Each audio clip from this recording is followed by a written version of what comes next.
I'm here with Amy West, one of the directors at HITLAB. Amy, it's really good for you to sit down today. We're kind of wrapping things up at the conference here. What have you heard that really kind of piqued your curiosity? Well, I mean, I had the honor and pleasure of chairing yesterday's session, so I got to hear many different speakers talking about a number of different important topics. Obviously, AI has been a big topic of conversation and a red thread throughout a lot of, I think, what we're hearing from the startups to the investor community to the needs of the health systems and the clinicians. So that's obviously on top of everybody's mind right now. Mm-hmm. But also balancing the opportunities that we see with that, with the potential risks and how we need to be aware of that. And the technology is great, but we can't lose sight of the human component of all of that. So the AI and the humans still have to work together, which I think is really important. Also, we were talking a little bit earlier. One of the sessions that really stood out to me was one of yesterday's sessions with Dr. David Berger and Amir Hassani. Dr. Berger is CEO of a health system here in the city that has had they've been challenged with a lot of their patient population being able to get access, and they're economically challenged. And Amir is the CEO of Twig Health, mm-hmm. which is a startup that provides nursing support and counseling. And they actually met last year at this conference. Uh-huh. And made the connection. And Amir approached David last year and said, "Hey, I can help you with your problem." And Dr. Berger was like, "Prove it. I will work with you, but we've got to prove this together." And they took a very strategic test and learn approach, which is really what this whole innovation community is about. Let's try something small and focus, and if it works, we can build on that and scale it. And that's exactly what they're doing. And that was music to, I think, everyone's ears, because that's really the essence of what the HITLAB and this summit, this Innovator Summit, is all about. It's about connecting the innovators in this space with the people that can help them test and prove the evidence and the value of what they're doing, and then also support future investment so they can scale and sustain beyond where they are, with the ambition to really create greater access to healthcare, here and globally. Mm-hmm. So it was a great use case, and I hope next year we can have more stories like that front and center. I was honestly surprised at the collegial nature and the vibe here. I just sort of expected, especially with some of the up-and-comers, that there would be this competitive vein that runs through.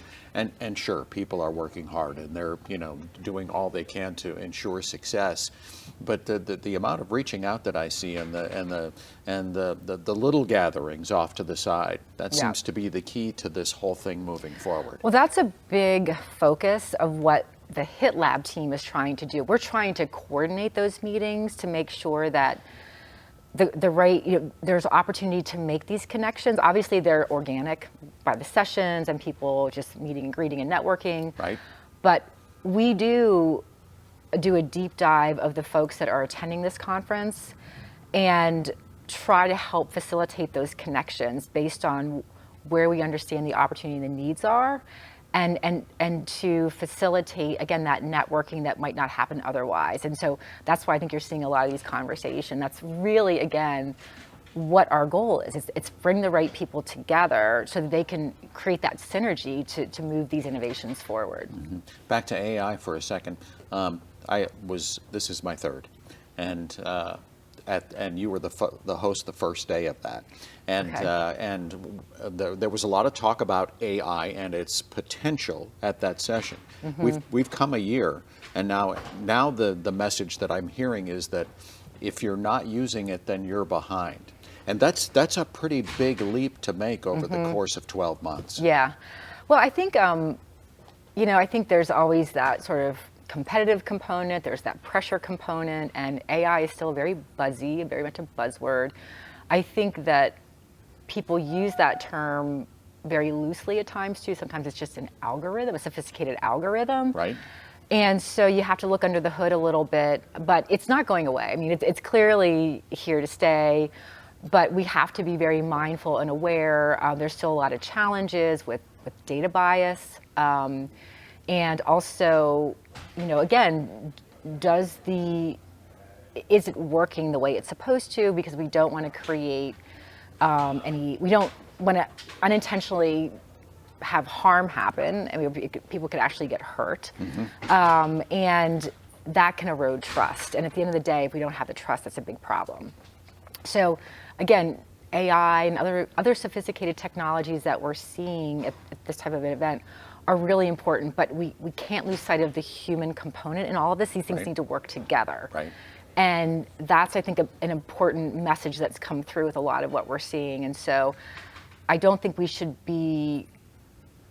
have to be mindful about AI and not get caught up in the buzz and the hype and like, oh, I'm behind because I'm not using it the way everybody else is using it. So, but I think it's important for people to get comfortable with it, just starting by using like Copilot and using ChatGPT to understand some of the ways you can use it, but then obviously there's many more sophisticated ways to use it. So you need to be proficient to a degree, but we have to also be managing how it's being applied and used and what the intended outcome is. Yeah, I've noticed an inordinately large number of young people, everyone from college students to young entrepreneurs, especially at this particular event. And it's important to grow the next generation, to bring in the reinforcements.